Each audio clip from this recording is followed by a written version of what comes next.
শুক্রবারের বিশেষ আমল সমূহ জানতে চাই। শুক্রবারের প্রথম আমল হলো ভোরে ঘুম থেকে আগে আগে উঠা। দ্বিতীয় আমল হলো ফজরের নামাজ জামাতের সাথে পুরুষরা আদায় করা। কারণ নবী করিম সাল্লাল্লাহু আলাইহি সাল্লামের একটি হাদিস আছে, তিনি বলেছেন আফদালুস সালাওয়াত সালাতুল ফজর মাআল জামাআতি ইয়াউমাল জুমআহ। সবচেয়ে উত্তম নামাজ হলো, যত নামাজ আছে এর মধ্যে সবচেয়ে উত্তম নামাজ হলো জুমার দিনে ফজরের নামাজ পুরুষরা জামাতের সাথে আদায় করা। এটা হলো যত নামাজ আছে এর মধ্যে সবচেয়ে শ্রেষ্ঠ মর্যাদার নামাজ। এর জন্য জুমার দিনের দ্বিতীয় আমল হলো ফজরের নামাজ জুমার দিন আপনার মহল্লার মসজিদে জামাতের সাথে পুরুষরা আদায় করা, মা বোনরা বাসায় আগে আগে আদায় করা। 3 নম্বর আমল হলো জুমার দিনের সবচেয়ে গুরুত্বপূর্ণ আমল, সেটা হলো জুমার দিনে জুমার নামাজ আদায় করা। এটা হলো জুমার দিনের সবচেয়ে ইম্পর্টেন্ট আমল, বাকিগুলা ফরজ না, এটা হলো ফরজ। এরপরে আসুন 4 নম্বর আমল হলো যে আমলটা সবচেয়ে বেশি করা উচিত জুমার দিনে, সেটা হলো দুরূদ পাঠ করা। কারণ নবী সাল্লাল্লাহু আলাইহি সাল্লাম বলেছেন আকসিরু আলাইয়া মিনাস সালাতি মিন ইয়াউমিল জুমআতি ওয়া লাইলাতিল জুমআহ। তোমরা জুমার রাতে অর্থাৎ বৃহস্পতিবার দিবাগত রাতে এবং জুমার দিনে অর্থাৎ জুমার সারা দিন সূর্য ডোবার আগ পর্যন্ত শুক্রবারে এই পুরো সময় জুড়ে তোমরা বেশি বেশি দুরূদ পাঠ করো আমার প্রতি। তাহলে জুমার দিনের বেশি আমল করতে হবে যেটা পরিমাণে, সেটা হলো কি দুরূদ প্রেরণ নবী সাল্লাল্লাহু আলাইহি ওয়াসাল্লামের প্রতি। কয়টা আমল হলো? 4টা। এর পাশাপাশি 5 নম্বর আমল হলো জুমার দিনে আপনি গোসল করবেন, পরিচ্ছন্ন হবেন সুন্দর করে। এরপর আরেকটা আমল হলো আপনি উত্তম পোশাক পরিধান করবেন। আরেকটা আমল হলো আপনি সুগন্ধি ব্যবহার করবেন। আরেকটা আমল হলো মিসওয়াক করা জুমার দিন, এটা উত্তম। এবং আরেকটা আমল হলো জুমার দিন আগে আগে মসজিদে আসা। এটা হলো সবচেয়ে ফজিলতপূর্ণ আমল জুমার দিনের, এটাতে সব সবচেয়ে বেশি। জুমার দিন মসজিদে আগে আগে, যে যত আগে আসে তার মর্যাদা আল্লাহর কাছে তত বেশি থাকে। জুমার দিনের আরেকটা আমল হলো পায়ে হেঁটে জুমার নামাজে আসা। যথাসম্ভব বাহন, গাড়ি, রিক্সা ব্যবহার না করা। যদি দূরে যেতে হয় তাহলে গাড়ি পার করে ওখান থেকে পায়ে হেঁটে আসা অন্তত। আর জুমার দিন আরেকটা আমল হলো যে রাস্তায় আসছেন যাওয়ার সময় ভিন্ন রাস্তায় যাবেন, যেটা ঈদের সুন্নত মূলত। আর আরেকটা আমল হলো সূরা কাহাফ তেলাওয়াত করা। জুমার দিন শুক্রবারে যদি কেউ সূরা কাহাফ তেলাওয়াত করে, এটা কিয়ামতের দিন তার জন্য নূরের আলোর ভূমিকায় অবতীর্ণ হবে এবং দাজ্জালের ফিতনা থেকে আল্লাহ হেফাজত করবেন যারা সূরা কাহাফ তেলাওয়াত করবে। জুমার দিন আরেকটা আমল হলো সূর্য ডুবার আগে দোয়া করা। যে কোনো একটা সময় দোয়া কবুল হয়, তো বেশিরভাগ গবেষকদের মত হলো সেই সময়টা হলো আসরের পর থেকে নিয়ে সূর্য ডুবার আগ পর্যন্ত। এই টাইমটাতে দোয়াতে মাশগুল থাকা দরকার। যার যার জায়গায় আমরা আল্লাহর কাছে দোয়া মাশগুল হবো, দোয়া করবো, একটা গুরুত্বপূর্ণ সময়। আর অনেক আমল আছে, আল্লাহ আমাদের আমলের তৌফিক দান করুন। ইমাম শাফি রাহমাতুল্লাহর মতে নামাজে ইমামের পেছনে ফাতিহা পড়তে হবে, কিন্তু হানাফি আলেমগণ সূরা আরাফের একটি আয়াতের দলিলে বলেন ফাতিহা পড়া যাবে না। তাহলে এই আয়াত কি ইমাম শাফি রহমতুল্লাহের চোখে পড়ে নেই? যে ভাই প্রশ্ন করেছেন তাকে বিনয়ের সাথে বলতে চাই যে বিষয়গুলোকে এইভাবে বিশ্লেষণ করবার সুযোগ নাই।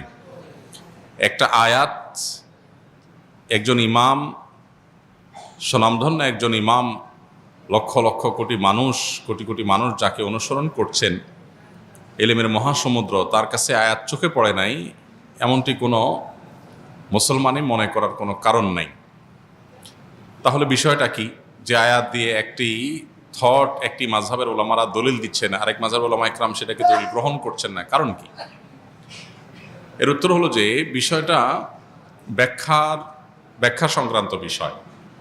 কারণ ইমাম আবু হানিফা রাহিমাহুল্লাহ এবং তার অনুসারী অন্যান্য ওলামা ইকরাম যে আয়াত দিয়ে দলিল দিচ্ছেন, এই আয়াতকে তারা যে অর্থে নিচ্ছেন, ইমাম শাফি রাহিমাহুল্লাহর কাছে ভিন্ন অর্থ, ভিন্ন ব্যাখ্যা আছে। একই কথার একাধিক ব্যাখ্যা, একাধিক অর্থ থাকে এবং সেটার প্রেক্ষিতে মতভিন্নতা তৈরি হয়। এটা বোঝার জন্য সবচাইতে উত্তম হলো নবী করিম সাল্লাল্লাহু আলাইহি সাল্লাম যখন সাহাবীদেরকে একটি অভিযানে পাঠিয়েছেন এবং বলেছিলেন তোমরা যেই অভিযানে তোমাদের পাঠানো হচ্ছে, যে গোত্রের কাছে পাঠানো হচ্ছে, সেখানে গিয়ে তোমরা আসরের নামাজ পড়বে। নবী সাল্লাল্লাহু আলাইহি সাল্লামের এই নির্দেশ সবাই শুনেছেন এবং সবাই সেটাকে মানার জন্য প্রস্তুত ছিলেন। প্রতিমধ্যে যখন আসরের নামাজের ওয়াক্ত যায় অবস্থা হয়ে যাচ্ছে, তখন কিছু সাহাবী নামাজ পড়ে ফেললেন। কারণ ফরজ নামাজ ওয়াক্ত চলে যাচ্ছে, তাহলে হারাম হবে, এই জন্য তারা পড়ে ফেলেছেন। আর কিছু সাহাবী তারা পড়েন নাই, তারা যথাস্থানে গিয়ে তারপরে আদায় করেছেন। এখন প্রশ্ন হলো এই সাহাবীদের কারোর কাছে কি নবীর নির্দেশ যায় নাই? ব্যাপারটা এরকম না, উভয়ের কাছে নবীর নির্দেশ গেছে, কিন্তু তারা দুই দল দুইটা আমল করেছেন। কেন? কারণ হলো একই নির্দেশকে বোঝার ক্ষেত্রে দুইটা দল ভিন্ন ভিন্ন বুঝ তাদের আছে। লাহু ফাহমুন অতিয়াহু রাজুলুন মুসলিম, যে কোনো মুসলিম তাকে আল্লাহ তাআলা যে বিবেক, তাকে আল্লাহ যে বুদ্ধি সেন্স দিয়েছেন, সেটা দিয়ে তিনি বুঝেছেন। তো এখন যে সমস্ত সাহাবীরা আসর পড়েছেন তাদের যুক্তি ছিল যে নবী সাল্লাল্লাহু আলাইহি ওয়াসাল্লাম আমাদেরকে তাড়াতাড়ি যেতে বলেছেন যাতে আসর সেখানে গিয়ে পড়া যায়। এর মানে এইটা না যে ওয়াক্ত শেষ হয়ে গেলেও আমরা নামাজ পড়ব না। তো এই জন্য নবীজির নির্দেশের মানে হলো তাড়াতাড়ি যাওয়া, যেন আসর সেখানে যে পড়া যায়। ওয়াক্ত চলে গেলে আমাদেরকে নামাজটা আগে পড়তেই হবে, সেজন্য তারা নামাজ পড়ে ফেলেছেন।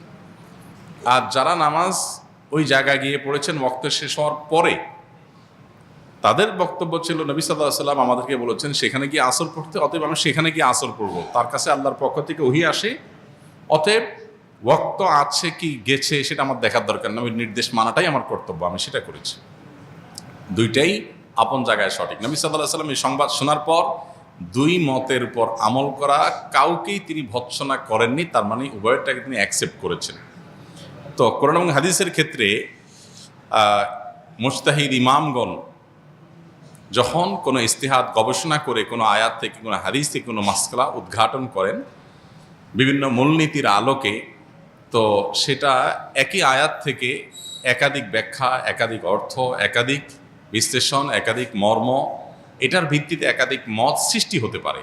এক্ষেত্রে আমরা জিনিসগুলোকে এত সহজে কনক্লুশনে নিয়ে আসা, এত সহজে যোগ বিয়োগ করে ফেলাটা, এটা হলো আমাদের জ্ঞানের স্বল্পতার কারণে, কিংবা আমরা পুরো বিষয়টাকে ভালো করে না বোঝার কারণে। অতএব এই সমস্ত বিষয়কে কেন্দ্র করে সম্মানিত ইমামদের সম্পর্কে আমাদের কোনো অশ্রদ্ধা যেন না হয়, সেটা কোনো ইমামের প্রতিই না।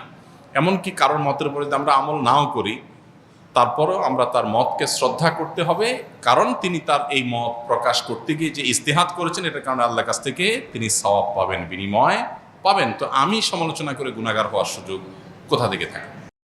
আস সুন্নাহ ফাউন্ডেশন, উম্মার স্বার্থে সুন্নাহর সাথে।